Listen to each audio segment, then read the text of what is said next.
I couldn't believe that compactor when it came out. The speed and productivity is right there with any gas-powered compactor. It's cool. The 2-speed is excellent. It climbs the hills, it does the job, and it's easy to handle. It's right there with everything that we've used. Pues impresión es de que es muy liviano, muy práctico para manejarse, tiene reversa y fácil dar la vuelta.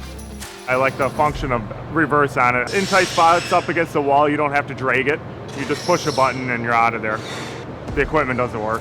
It does the same job as your gas compactor, and it's a lot more reliable. Battery power is very easy to use. It's plug and play and it goes when you need it. It's quieter.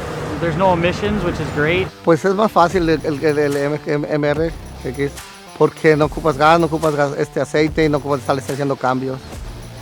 As your compactor, you always have a battery on standby. We haven't noticed any downtime with having a battery power versus a gas powered. We grade and compacted, I would say, about 2,000 square feet on a half charge of a battery. We didn't even use a full battery. The forged batteries are insane. There's no drop off or weakness point. You don't lose power.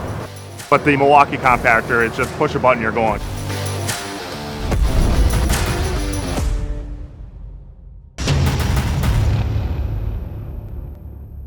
If you have any other questions, leave us a comment or give us a call or send us an email or write us a letter. Whatever you prefer, just get a hold of us and we'll help you out. If you're looking for even more content from us, subscribe to our channel or check out one of these videos here. Thank you for watching. Now get back to work.